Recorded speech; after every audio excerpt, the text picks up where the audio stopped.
தெளிவா சொல்லிட்டாங்க. அது என்னைக்கு சொன்னாங்க? மார்ச் 25, 2025 பாராளுமன்றத்தில் நிதி மசோதாவை பாஸ் பண்றப்ப சொல்லிட்டாங்க. அது எவ்வளவு திருட்டுத்தனம் யோசிச்சு பாத்தீங்களா? பல நூறு பக்கங்களை கொண்ட நிதி மசோதா, அந்த நிதி மசோதாவில் ஒரு ஷீட்டை எக்ஸ்ட்ரா பூத்திட்டாங்க. எப்படி ஏமாத்துறாங்க பாருங்க நாட்டை. எல்லாரும் என்ன நினைச்சிட்டு இருக்கோம்? நிதி மசோதா நிறைவேற்ற போகிறார்கள், நிதி மசோதா நிறைவேற்ற போகிறார்கள் பேசிட்டு இருக்கிறோம் போன வருஷம். ஆனா அது உள்ள ஒரு ஷீட், அதை பார்த்து 2-3 பேர் தான். என்னடா எக்ஸ்ட்ரா ஒரு ஷீட் இருக்குன்னு பார்த்தா அதுதான் 144 இருந்து 151 வரையில ஒரு சட்டம். அதுக்கு பேர் என்ன? Pension validation act. எங்கேயாவது ஒரு தேசத்துல கேள்விப்பட்டிருக்கீங்களா நீங்க? ஒரு சட்டத்தை 53 வருடம் பின் தேதியிட்டு எந்த நாட்டிலாவது எந்த சர்வாதிகாரியாவது இப்படி ஒரு சட்டத்தை நிறைவேற்றியது உண்டா? ஆனா மோடி அரசாங்கம் நிறைவேற்றி இருக்காரு. 1972 ஜூன்ல இருந்து பின் தேதிட்டு அது ரொம்ப தெளிவா சொல்லிட்டாங்க. ஒன்னும் மர்மரிங்கே கிடையாதுங்க. நம்ம வேலிடேஷன் ஆக்ட்ல என்ன இருக்கோ அதுதான் terms of reference of 8th pay commission. 8வது சம்பள கமிஷன் என்ன வந்திருக்கு? வேலிடேஷன் ஆக்டோட இன்னொரு மறுபதிப்பு. இது வேலிடேஷன் ஆக்ட்ல என்ன சொல்லிட்டா? உனக்கு எவ்வளவு பென்ஷன் எந்த தேதியில இருக்கோ அங்கதான் பெண்களுக்கு சீண்டர்கள் அதிகம். டபிள்யூடி சர்க்கார் எங்கெங்க இருக்கோ அங்கதான் வறுமை அதிகம். உங்கள்கிட்ட ஒரு பொது கேள்வி, இந்தியாவுடைய வறுமை அதிகமா இருக்கிற மாநிலம் பீகார்.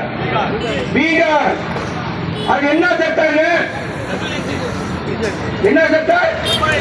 டப்பா இன்ஜின். டப்பா இன்ஜின் டபுள் இன்ஜினா? என்ன குழப்பறீங்க? டப்பா இன்ஜின் என்கிற டபுள் இன்ஜின் சர்க்கார்.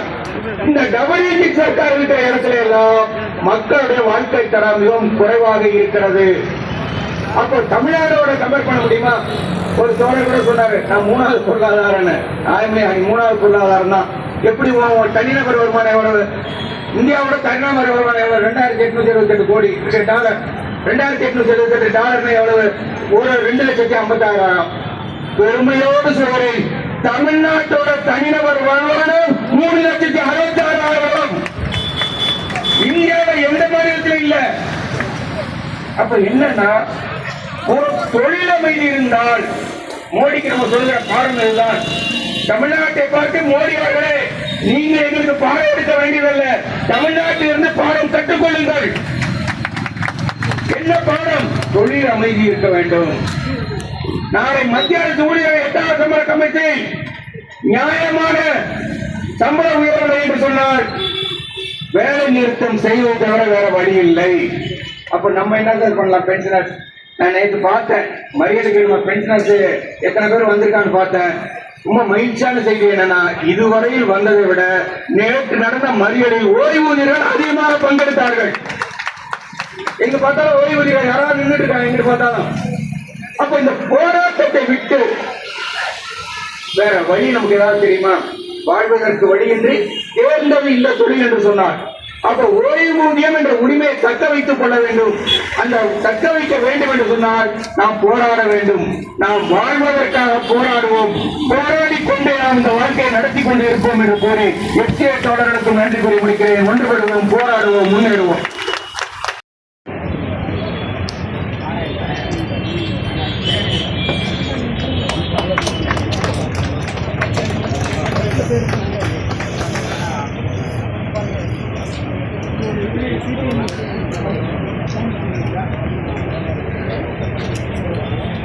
பின்னால் பேச வருகின்ற தலைவர்களே, உணர்வோடு இந்த கலைஞர்களுடைய ஓய்வூதியர்களை உங்கள் அத்தனை பேருக்கும் என்னுடைய SMS இயக்கத்தின் சார்பில் மாலை நேர வணக்கத்தை உரித்தாக்கிக் கொள்கிறேன்.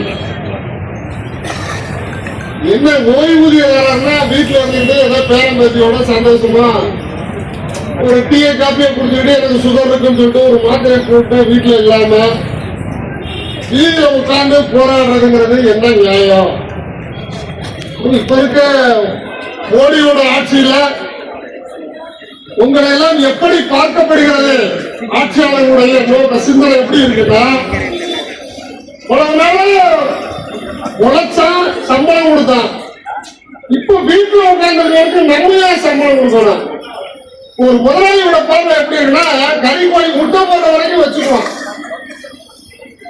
முட்டை போடலைன்னா அதை நான் வச்சுக்கிறேன்னு அவனுக்கு நஷ்டம், காலி பண்ண கொடுத்துருவான். இப்போ அரசாங்கத்துடைய சிந்தனை எப்படி இருக்குன்னா, இந்த நாட்டில் இருக்கக்கூடிய மூத்த குடிமக்கள் கறிக்கூலிக்கு சமமாக பார்க்கப்படுகிறீர்கள். அவ்வளவுதான். இது ஒரு கான்செப்ட். இதெல்லாம் தேவையில்லாத ஒரு நபர்கள். ஆனால் இந்த இந்திய தேசத்தை கட்டமைப்பதிலே எந்த துறையில வேலை பார்த்திருந்தாலும் சரி, இந்த இந்திய தேசத்தை கட்டமைத்து இன்னைக்கு இந்த அளவிற்கு பொருளாதார வளர்ச்சி அடைந்து நாட்டினுடைய பொருளாதார சிறப்பை இந்த அளவுக்கு உயர்த்தி பிடித்திருக்கிறோம், டெக்னாலஜியில வளர்ந்திருக்கிறோம், மக்கள் சேவையில் இன்றைக்கு பாராட்டக்கூடிய அளவிற்கு நம்முடைய சேவை உள்ளடங்கி இருக்கிறது என்றால், அதற்கெல்லாம் இன்னைக்கு மின்சாரத்துறையில் எடுத்துக்கிட்டீங்கன்னா, இந்தியாவில் எங்கேயும் கிராமத்துக்கு சப்ளை இல்லைன்னு சொல்ல முடியாத மாநிலம் தமிழ்நாடு. கிராமங்களுக்கு எல்லாம் சப்ளை கொண்டு எப்படி கொண்டு வரலாம்? தொட்டப்பட்டா இருக்குல்லையா, ஊட்டியுடைய உச்சபட்ச மலையுடைய உயரம் அங்க லைட் எரியுது. ஒடிசு உழைச்சி கம்பத்தை நட்டு கொண்டையே அங்க வந்து லைட் எரிய விட்டான். அப்படின்னா இந்த உழைப்புக்கான மரியாதை என்பதுதான் மரியாதை. ஒரு ஸ்டேட்டஸோட நீங்க வாழணும். உழைப்பு இந்த நாட்டினுடைய வளர்ச்சிக்கு பங்கு பெற்றிருக்கிறது. அவனுடைய மரியாதையுடைய கௌரவமாக நடத்தப்பட வேண்டும். ஆனால் இன்றைக்கு இருக்க ஆட்சியாளருடைய சிந்தனை ஏன் இந்த மரியாதை கிடைக்கணும்னு நினைக்கிறேன். இன்னும் சொல்ல போனால் மோடியை எதிர்த்து யாரெல்லாம் எதிர்த்தார்களோ, ஒரே ஒரு விஷயம் எக்ஸாம்பிள் சொல்ல, விவசாயிகள் எதிர்த்து போராடினாங்க, ஒரு வருஷ காலம் போராடினாங்க, சட்டத்தை எல்லாம் வித்ட்ரா பண்ணாங்க. ஆனால் இன்னைக்கு விவசாயிகளை எப்படிப்பட்ட மோசமான சூழ்நிலைக்கு தள்ளி இருக்கிறார் மோடி என்பது சட்டத்தை வித்ட்ரா பண்ணிட்டார். அப்படியா, ஒரு வருஷம் போராடுங்களா, சட்டத்தை வித்ட்ரா பண்ண வச்சீங்களா, நான் விதை மசோதாவை கொண்டு வர்றேன். மின்சாரம் இலவசமா வாங்கிட்டு இருக்காங்க விவசாயி, இலவச மின்சாரத்தை இடைமறை கொடுக்க ரத்து பண்ண. அப்படியா, இங்க இருந்து விளைபொருளை ஏற்றுமதியாகி வெளிநாட்டு கொடுக்கணுமா? இங்க இருந்து போனா அதுக்கு 18% இன்ட்ரெஸ்ட் இப்ப போட்டுருக்காங்க அக்ரிமெண்ட். அங்க இருந்து வந்தா எவ்வளவு வேணாலும் கொண்டு வந்துக்க 0%. இப்போ ஏற்கனவே தற்கொலை விவசாயி கூடிக்கிட்டு இருக்காங்க நாட்டுல. வாங்கின கடனை கட்ட முடியல, விவசாயம் பண்ணி லாபம் பார்க்க முடியல, வெளிநாட்டு பொருளுக்கு தடை இல்லாத வர்த்தகத்துக்கு ஒப்பந்தம் போட்டாச்சு. அப்ப மோடியை எதிர்த்தவர்கள் இந்த நாட்டில வாழ முடியாது என்பதை நமக்கு கண்கொள்ளா அப்படியே காட்சி வருது. இது மாதிரி இன்னைக்கு பல்வேறு தொழிலாளி போராடுறானா, தொழிலாளிகள் அந்தஸ்து இருக்கக்கூடாது. தொழிலாளினா என்ன? நிரந்தரமான வருவாய் இருக்கணும், நிரந்தரமான வேலை இருக்கணும், நமக்கு சட்ட பாதுகாப்பு இருக்கணும். இதெல்லாம் இருந்தா தானே தொழிலாளி. தொழிலாளிகள் பாதுகாப்பே இல்ல. வா, இஷ்டம்னா அட்டப்புள்ளிய வேலைக்கு வா, வந்துட்டு வேலை பார்த்துட்டு போயிட்டு போ, உனக்கு பென்ஷன் கிடையாது, ஒண்ணு கிடையாது. அப்போ வரக்கூடிய இனிமே இருக்கக்கூடிய யங் ஜெனரேஷன் பென்ஷன் இல்லை என்கிற வேலைக்கு தள்ளப்பட்டாச்சு. ஐடி ஊழியர் எடுத்துக்கிட்டீங்கன்னா, நீங்க ஒரு அக்ரிமெண்ட் போறோம், எனக்கு வருவோம், வேலை பார்ப்போம், 2 மாசம் பார்ப்போம், 6 மாசம் பார்ப்போம், 1 லட்சம் ரூபாய் சம்பளம் எடுத்துட்டேன்னா ஹேண்ட்ஷேக் கொடுத்து வெளியில அனுப்பிச்சிருவோம். என்ன பிரச்சனைனா, நம்ம சமூகத்துல என்னுடைய வாழ்நாள் முழுவதும் ஒரு பாதுகாப்போடு நான் வாழ்வதற்கு, சோசியல் செக்யூரிட்டி, சமூக பாதுகாப்போடு வாழ்வதற்கு இந்த அரசாங்கம் என்ன உத்தரவாதம் கொடுக்கிறது சொன்னா, என் புள்ள நல்லா இருந்தா கூட எனக்கு கஞ்சியை ஊற்றி கடைசி காலத்தில் தூக்கி போட்டுருவான். ஆனால் இங்கு இருக்கக்கூடிய மனசாட்சி தூக்கி சொல்லுங்க, உங்க பிள்ளைகளுக்கெல்லாம் நல்ல நிரந்தரமான வேலை வாய்ப்பு, நீங்கள் எல்லாம் வேலை வாய்ப்பு வாங்கி கொடுத்துருக்கீங்க, கடைசி வரைக்கும் உனக்கு பிரச்சனை இல்லை, 60 வயசு வரைக்கும் சம்பளம் வரும், அப்படின்னா நல்லா நிம்மதியான, எனக்கு இல்லைன்னா பென்ஷன் இல்லைன்னா பரவாயில்ல, என் பிள்ளை எனக்கு ஊத்தி போடுவான், நல்லவனா இருந்தா எனக்கு கஞ்சி ஊத்திடுவோம், நான் வாழ்ந்துட்டு போயலாம் சொல்றதுக்கு இன்னைக்கு வேலை இருக்கா? வேலை வாய்ப்பு அத்தனையும் இன்றைக்கு பறிக்கப்படுகிறது. இளைஞர்களுக்கு வேலை வாய்ப்பு, என் பிள்ளையா இருந்தாலும் சரி, உங்க பிள்ளையா இருந்தாலும் சரி. அப்படின்னா எப்படி நான் சர்வே பண்றது, எப்படி சாப்பிடுறது, நான் எப்படி மெடிக்கல் எக்ஸ்பென்சஸ் மீட் அவுட் பண்றது? ஆனால் இன்றைக்கு வரக்கூடிய இந்த புதிய சட்டம் என்ன சொல்கிறது என்றால், உனக்கு ஏன் நான் டீ கொடுக்கணும், ரைஸுக்கு உனக்கு ஏன் நான் வந்து வேதி விஷயம் பேசுறேன், அதை வந்து நான் திருப்பி அடாப்ட் பண்ண ஏன் கொடுக்குறேன்? எனக்கு தலைவிதி உனக்கு நான் கொடுக்கறது, என்னுடைய தலைவிதி. அரசாங்கம் எப்படி நினைக்குது பென்ஷன் கொடுக்குறேன், என்னுடைய தலைவிதி. ரிட்டையர் ஆகியா இன்னைக்கு இரவு நான் கொடுக்குறேன், அதை வாங்கி போயிட்டு இருப்பான். பிக்ஸடா கொடுத்துறேன். நீ கொடுத்துருக்க 8வது சப்ளை கமிஷன் நோட்டிபிகேஷன்ல ஏன் இதை கொடுக்க வேண்டும் என்கிற அதற்கான கருத்துவோட கொடுத்துட்டேன். அருமாது அப்ப பென்ஷனர் என்பவர் நாட்டிற்கு சுமையாக பார்க்கப்படக்கூடியது. பிரிட்டிஷ்காரன் சேஃப்ல ஒரு செக்யூரிட்டியா கொண்டு வந்தான். பிரிட்டிஷ் இந்த பென்ஷன் சிஸ்டம் இல்ல நமக்கு. அவனுக்கு வந்து என்னன்னா தனக்கு பிறக்கிற பிள்ளை அவனை டிஃபெண்ட் பண்ணி நம்ம வாழ முடியாது, கடைசி வரைக்கும் நிம்மதியா இருக்கணும். ஏன்னா அவனுடைய கல்ச்சர். அப்பனுக்கும் பிள்ளைக்கு உறவுகள் குறைவு. நம்ம இதுல இருக்கக்கூடிய பந்தவாசம்லாம் வேற. ஆனா பிரிட்டிஷ் கல்ச்சர்ல அப்பனுக்குள்ள உறவுலாம் இல்ல. அப்ப அவன் என்ன பண்றான், என் புள்ள எனக்கு சோறு போல நான் வாழ்றதுக்கு எனக்கு ஒரு சேஃப்கார்டு வேணும், எனக்கு செக்யூரிட்டி வேணுங்கிறதுக்காக அந்த பென்ஷன். அப்ப இன்னைக்கு இந்தியாவிலும் இந்த பென்ஷன்தாரர்கள் எல்லாம் இன்றைக்கு வாங்கி அவர்கள் ஒரு சமூக பாதுகாப்பற்ற நிலைக்கு தள்ளப்படுகிறதுக்காக தான் நியூ பென்ஷன் ஸ்கீம் கொண்டு வந்தோம், ஓல்டு பென்ஷன் ஸ்கீம் ரத்து பண்ணோம். இப்ப அடுத்து பாத்தீங்கன்னா அப்படியே ஸ்டெப் பை ஸ்டெப்பா குறைஞ்சிட்டு இருக்கு. இருக்கிறவனுக்கு புதிதாக யாருக்கும் வேலை வாய்ப்பு கிடைக்காது. புதிதாக வரக்கூடியவன் எல்லாம் டெய்லி வெந்தாயத்தினா விதி வந்தா சாகும். இன்னைக்கு வேலைக்கு வரையாப்போ சம்பளத்தை வாங்கிட்டு போயிட்டாரு. உனக்கு எனக்கு எந்த தொடர்பும் இல்ல. அப்படிங்கும்போது என்னாச்சு, நான் பென்ஷன் பத்தி நான் ஏன் யோசிக்கணும்? இந்த கலாச்சாரமா இல்லாம போறோம். டெய்லி வேஜஸ் தான் நான் இனிமே என்கேஜ் பண்ண போறேன், பிக்சட் டேர்ம்ல தான் என்கேஜ் பண்ண போறேன் அப்படின்னு சொல்லியாச்சுன்னா பென்ஷன்ங்கிற ஒரு சட்டம் இருந்தும் பயனற்றதாக போகுது இந்திய நாட்டில். ஆகவே நீங்கள் இன்றைக்கு இருக்கக்கூடிய இந்த சலுகைகளை பாதுகாப்பதற்கு போராடுகிறீர்கள் என்றால் நாளை வருபவர்கள் இந்த கோரிக்கை கூட வைக்க முடியாத நிலைமைக்கு இன்றைக்கு தள்ளப்பட்டிருக்கிறார்கள். ஆகவே அரசியல்வாதிகளுடைய எண்ணங்கள் எப்போ இந்த மூத்த குடிமக்களை சுமை, இதனால ஒன்றும் பிரயோஜனம் இல்ல, எதையெல்லாம் நம்ம இவன்டை உருவ முடியும் அப்படின்னு சொன்னால் இன்னைக்கு அந்த நோக்கத்தோடு ஒரு அரசு செயல்படுகிறது என்றால் இந்த அரசு நமக்கு ஒரு பாதுகாப்பற்ற அரசு. மூத்த குடிமக்களுக்கும் பாதுகாப்பு இல்ல, தொழிலாளிக்கும் பாதுகாப்பு இல்ல, விவசாயியும் அழிக்கணும் நினைக்கிறான். நம்ம எப்படி உணவு சாப்பிடுறோம் தெரியல. எல்லாமே அவன் இங்க பேக் பண்ணி ஒரு வருஷத்துக்கு முன்னாடி பேக் பண்ற ஃபுட்டு தான் நம்ம வரப்போகுது. எந்த தடையும் இல்லாம விநியோகம் பண்ண சொல்லியாச்சு. நம்மள மாதிரி எல்லாம் உணவு வந்து கரெக்டா ஒரு பாதுகாப்போட வச்சுக்கிட்டு எல்லாம் ஃப்ரிட்ஜில் வச்சுதான் வரப்போகுது.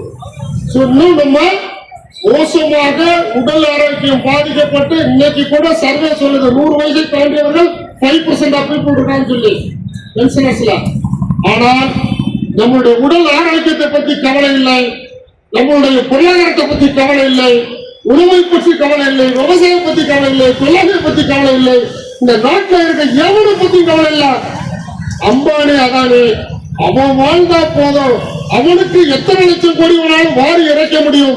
ஆகவே அந்த சிந்தனையோடு தான் இந்த அரசாங்கம் முதலாளிகளுக்கான ஒரு அரசாங்கமாக, முதலாளிகளுக்கு என்ன தேவையோ அதை நிறைவேற்றி கொடுக்கக்கூடிய ஒரு அரசாங்கமாக இருக்கும் பொழுது இப்ப நமக்கு என்ன பிரச்சனைனா, இல்லடா நானும் ஒரு ஓட்டு தான் போடுறேன், அம்பானியும் ஒரு ஓட்டு தானே போடுறேன்.